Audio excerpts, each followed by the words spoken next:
Welcome to the Learning Pod, an Epicor podcast. Today, we're diving into a behind the scenes look at two powerhouse teams shaping how Epicor learns and grows, our learning and development team and our product learning team. If you've ever wondered how these groups team up to make learning impactful here at Epicor, you're going to find out in today's episode. Joining us are two leaders who live and breathe this work. Melanie Dwyer is our VP of Product Management, and she spent nearly 20 years in tech, specializing in product learning and development, making learning scalable and teams agile. We also have Paul Morgan, our Director of People Development and Culture, a seasoned HR leader with 25 plus years driving talent and leadership success. Thank you both for being here and welcome to the show. Thank you, Roxanne. Thank you. Appreciate that opening. Powerhouse teams, Paul. All right. I love it. So, you both lead key learning teams here at Epicor. So, over the past year, both teams I'm sure have made remarkable progress. So, to kick things off, could each one of you share a few standout accomplishments that really highlight how your teams have been driving growth and impact across the organization? And Melanie, we can go ahead and start with you. Sure, absolutely. This past year has actually been really exciting at Epicor, especially for learning. We made some big investments across the business to really help us grow and enable learning even more across our audiences. So a lot of what I'll talk about today really is on the product side of learning. So some of the key things that we've done this year is actually launched our new Epicor Learning Center experience. So this is kind of our central hub for product-based learning, help you gain that expertise. We have built-in learning plans, management tools. We've expanded our certification for our employees and partners, and just overall core resources for our product to help our customer base and our employees really make the impact on a daily basis. The other highlight I would share too is Epicor Learning also launched the very first Epicor AI in product agent, which we called the Knowledge Agent. So this is a chat GPT powered assistant that really gives users answers to their top learning questions right inside of our applications. That was definitely a highlight for us this year. Yeah, it's really great to hear how you've integrated AI into, a lot of these accomplishments and highlights throughout the year. And I was also going to say, I think it's wonderful that you have this Epicor Learning Center for people, outside of the product team to learn more about what is Epicor's products about and how can we learn more about it. That's really great. Paul, what about you? Yeah, thank you for the question. And Roxanne, I just wanted to say thank you for doing this. I think this is an amazing opportunity to bring your real stories to people across Epicor and beyond. So I really appreciate being a part of it. So thanks. I would say, I'm really proud of the work that the team's done this last year, especially when it comes to a couple of things. One is building leadership capabilities at scale. A lot of this is leading by example. We want to empower our leaders to lead well and finish well. And so we've really done a lot of work working with our people leaders across Epicor. We did a roadshow a couple months ago. We did 17 live sessions at 9 locations and reached almost 400 managers in the course of about 6 to 7 weeks. So really great community. We're building that community and we're going to double down on that community this year.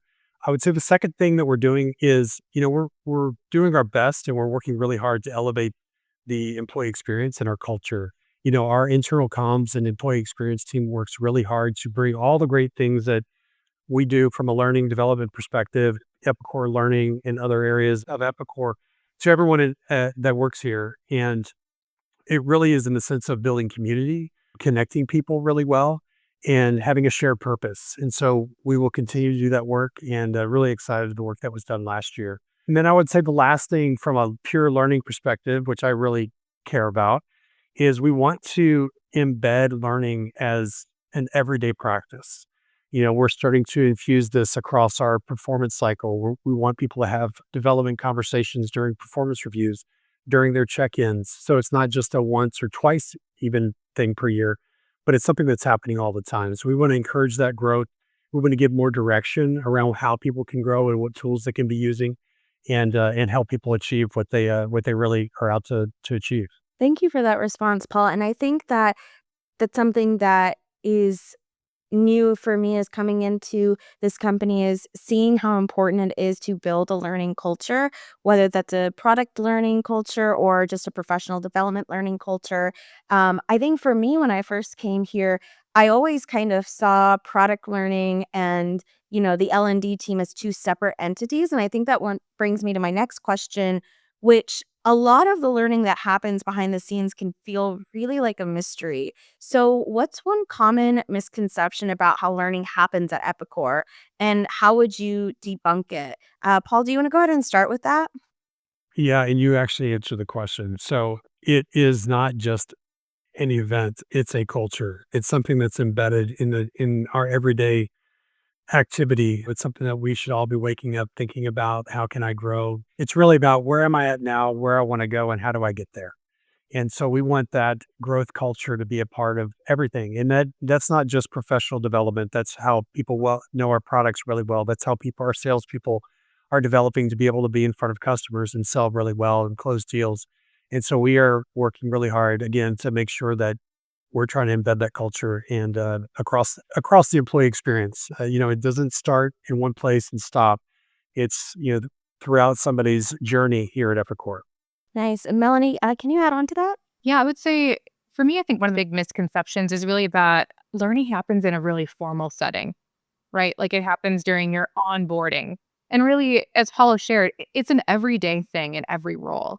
So it's much more continuous. So corporate L&D, where Paul leads is really focused on that foundational building and skill set, but that doesn't end either, especially after onboarding. That's something that you continue to develop. Product expertise, it's definitely something you get access to immediately when you walk in the door at Epicor, but also it's something that evolves. Our technology is evolving. So really learning is happening every day, and it's not this one single event, but it's an ongoing activity that should be a part of every day. Yeah, and Roxanne, if you don't mind, could I add on to that just real quick? Melanie brings up such an important point because to Melanie's point, a lot of people feel like even if you were to ask somebody to go out and develop their skills, they would immediately probably go to a course, which is great and it's important and it's needed. But to Melanie's point, it's so much of our learning is based on our experience and our exposure. And the education piece is kind of that top tier, maybe even just it's only like 10%.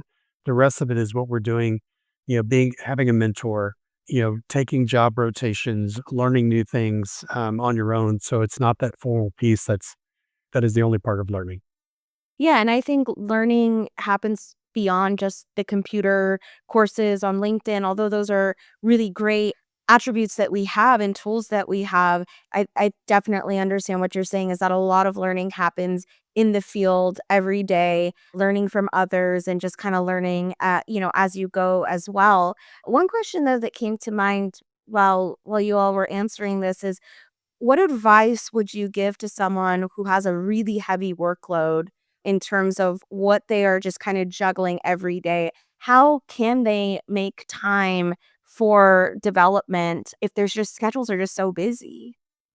Yeah, that's a really great question. I know it's actually something that I work with my teams on too. For us, and my advice is also going to seem challenging a little bit, which is scheduling time. Like block off your calendar, even if it's 15 minutes, or if you've read the 5 a.m. Club, that book. They're kind of talking about starting your day with that. So you're kind of hitting those key elements right away when you wake up. So that you don't have to worry at the end of the day, like, gosh, I haven't even done any learning. Or in your car, right? There's different apps that you can leverage. I know I personally use something called Blinkist. So it's sort of like these clip notes or these audiobooks that you can kind of hear anywhere you are whenever you have a few minutes of time. So, but my valid advice would be actually book that in like you would schedule your lunch or a meeting. Make time for it. I like it. Paul, do you have anything to add? Well, I would say it starts with curiosity. People need to be curious and they want to grow. I think if you don't have that, it doesn't matter how much time you block off or who's telling you that you can do this or that. If you're not developing your curious muscle, it won't happen. But I would say for me, I challenge leaders to make time for your people. More often than not, somebody because they don't have the time, it's because either they haven't had that conversation with their manager and their manager hasn't prioritized that as something important for that person. So I would say as people leaders, it's really important for us to hold that as an ethic and to give people that time. And that comes through conversations that you have around workload, projects that people are working on, how they're growing. Like I always ask, how are you growing? What do you need? What things are you working on development wise, not just hey, what are you working on? So I think it needs to become a part. It's that growth culture. It needs to become a part of the everyday conversations that you're having with your leader as well. Something that we're doing right now is goal setting, right? So actually every year, one of the goals we have is professional development. And I don't just mean, like Paul said earlier, it's not necessarily a course or this formal type of training. It's giving each employee time to actually block up and say, this is how I'm going to use that learning time with the curiosity that I have to grow in some way. And then they're able to actually show that. And then as part of performance, we can look at that, right? But it again, it's having those employees actually make time for that. And I'm helping them or hopes that I'm helping them by having them actually have that a part of their goals each fiscal year. Yeah, and so if, employees go to their managers, have these conversations, I know that, technology really plays a huge role in accomplishing some of those goals, and it really plays a huge role in how we learn today. So, from AI to learning platforms, it's all about making that development, kind of like what you said, Melanie, earlier, more accessible and more maybe even personalized too. So, what kind of tools or other forms of technology are being used to really personalize that learning experience? And make development just more accessible. We can go ahead and start, Melanie.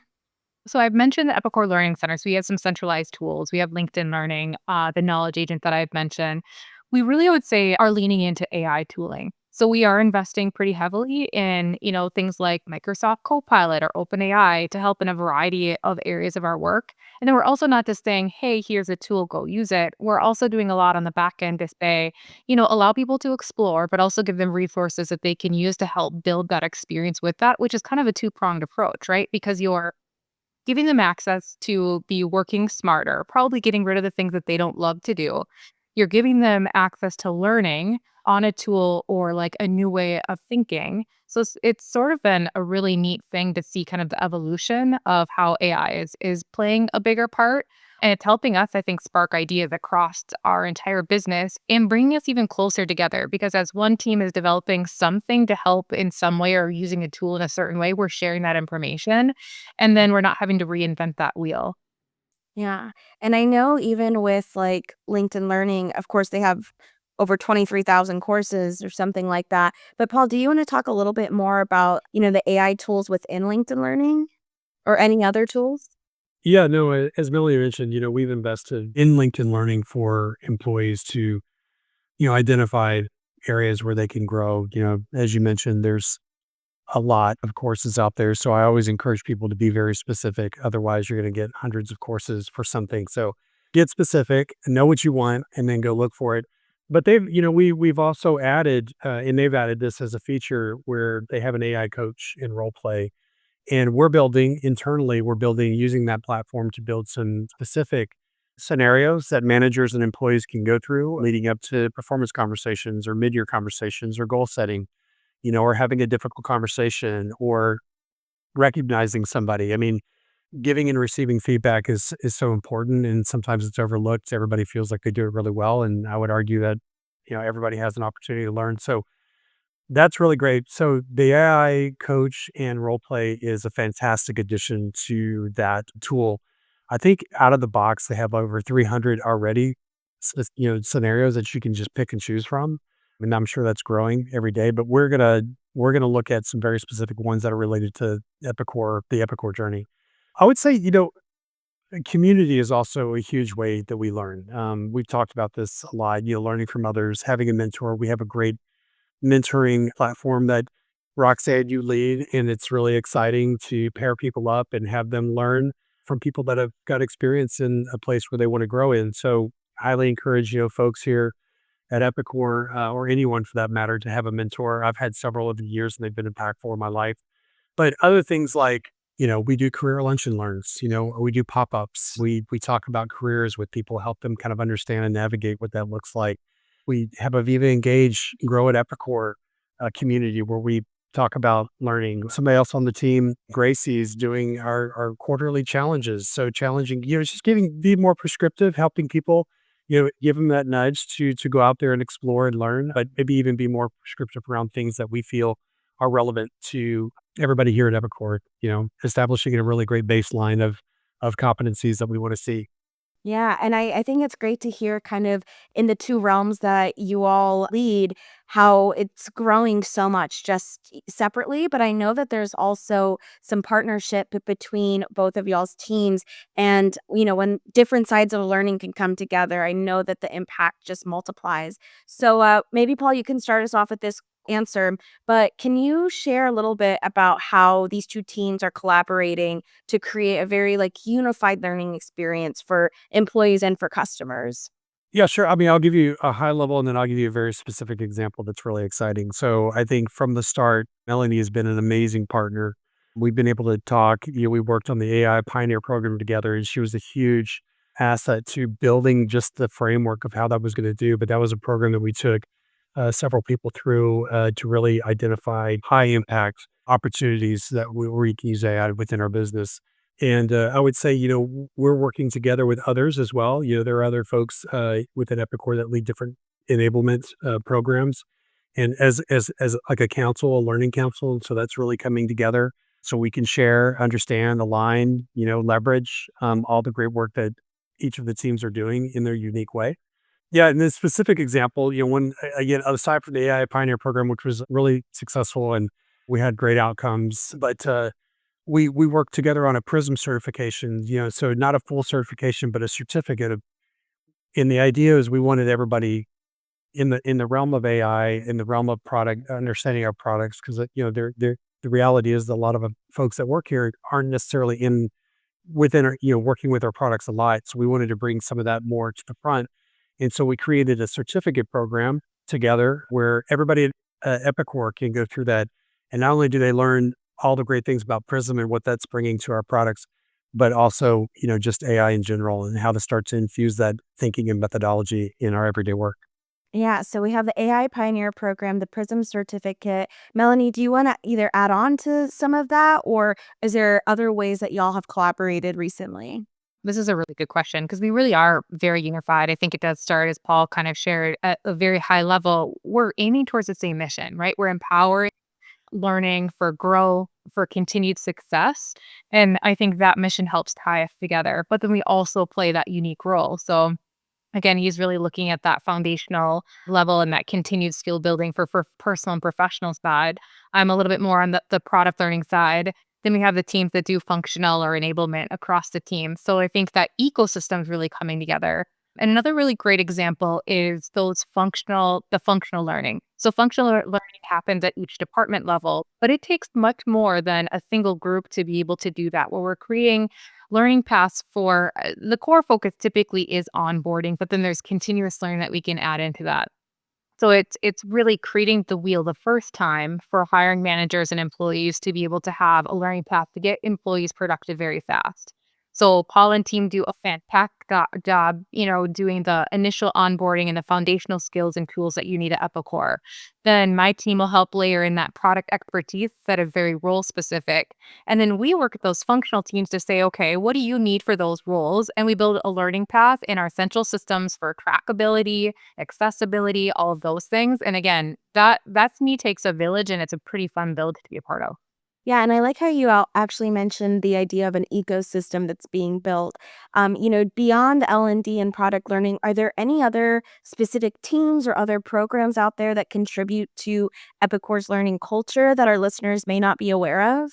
So yes. So as I was kind of just sharing, there's even the functional teams. So everybody plays a role, right? We have enablement teams that really helps. I would say they're even more focused on making sure that there's continuous learning. Our products are evolving, our industries, the markets we plan. So with the continuously kind of share that out with our employees, with our partners, make sure our products are up to speed on that. And then we do a lot of fun things. So I'll give you an example on the product side that we've opened up to even more departments to participate in what we call them innovation days. So again, this is a little bit different than what Paul was sharing earlier on AI Pioneer. However, our theme was very similar. So we had an AI theme for our innovation days this year, and we did it in multiple different locations. And it's where we actually asked our employees to take time, a few weeks even, to solve a problem. So it could be an internal problem in a process for a process. It could be a customer problem. And then they actually present that to our executive teams. And they have the ability for like the first couple top winners, the first of all, they're all really cool. to see the innovations come to life because they have time to not only solve the problem, put the prototype together, and then sometimes even during that process, it's so cool, we're investing in it right away. But at the end, they're actually able to impact the product. So maybe it's gonna go out in our products to help customers in the next release or roll out to solve, one of our business application processes internally for us. So we try to keep it pretty fun, which I think is cool. Yeah, I like that. What about you, Paul? I would say, shout out to the sales enablement team, the grit. They call themselves the grit team, led by Tommy Chaka. We work with them a lot, quite a lot. And I would say that's actually one place where it feels like everything kind of comes together because we're essentially equipping our salespeople to stand in front of our customers and be able to not only present themselves well and negotiate and have those skills to sell, but also know our products really well. And so that team is kind of bringing a lot of these elements together in one particular role. We do collaborations with other parts of the company. We just worked with Rich, who is our chief customer information officer. We worked with him to develop a customer communication training that we launched company wide. And so we're connected, with all, not just at the functional level, we're connected with leaders, with people who run these enablement teams to bring the most relevant, real time, in a fun way to, learning can get dry. And so we try to make it fun. And I would say the last piece is, AI again is such a huge part of our future. And working with that team, there's a central team that's really helping usher in this wave of not just the tools themselves, but how we use them day to day. So Christine Harkin and that team, we work really closely with them to understand how we can equip our people in the best way to use these in the most impactful way. Nice. And I want to go into this last question talking about the future. So, looking ahead to the next 12 months, what's the vision for learning at Epicor? Melanie, can you start us off? Yeah, I actually really like this question because I always like dabbling in the future. I would say I think it's going to be a couple of themes. So, connected, so actual ecosystems and communities. I think that's going to continue to be a really strong theme because there's so much you can take away from that. Personalization. Everybody is a little bit different and needs something a little bit different. So having the ability to personalize learning in the way that that person really needs to have that, including accessibility. That could be, through applications that we have going on. It could be through even a mobile device. So you could do it on the go when you're dropping your kids off at whatever sporting event, right? And then the next is looking at impact. How can we deliver learning that helps enable our audiences, that drives the biggest impact for our business, but also for them personally. So I think, and as Paul said, AI, right? AI is going to be back there in that trend too, where it's like, how do we leverage those tools to just do things smarter, faster, easier? Yeah. What about you, Paul? What do you envision for the next 12 months to look like? Yeah, absolutely. More personalized, moving beyond kind of the traditional one size fits all to really getting it down to, what's most relevant to, a person in a specific role. But I think, for me, when I think about this, it's going beyond just skills. Skills are important, but when I look at this, it's not just what you can do, but how you can do it. And so we start to branch that out and call that a competency. It's the skills, the behavior, and the knowledge that you have in order to do something. And so we really are, and we believe that that is how you create impact. If somebody knows how to do something, that's great. But if they can do it really well in a collaborative way and it has strong ties to our business growth, that's significantly better. And so that's what we're working towards. So building that future ready skill set, competencies across all of our people here at Epicor.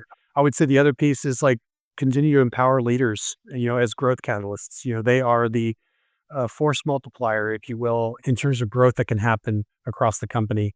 And so we really want to work with those leaders, not just to develop them as stronger leaders, but how they can develop their teams to be stronger teams. And as Melanie mentioned, it's measuring impact, not just the activity. And we see this in how we had really transformed the way we set performance expectations and do our goal setting. It's not just again the task, it's the impact and the behaviors behind it that really make a difference. And so, yeah, I would say those are probably the top things on my mind for this coming year. Yeah, it sounds like we have a lot of great things coming our way here at Epicor, in the area of learning and development and product learning. So, as we wrap up today's episode, though, I really would like to recognize some of our top LinkedIn learners at Epicor. And this is coming from data from Q4. at the end of Q4 during our fiscal year in 2025. So Josette Holt, she's working remotely in the US, leads the way with an impressive 42 hours logged. We have Sachin KN from our Bangalore office, who has logged 39 hours. Shweta Hayal, representing HR, comes in with a strong 34 hours. Luis Garcia Esquivel from our Monterey office, he has logged 31 hours.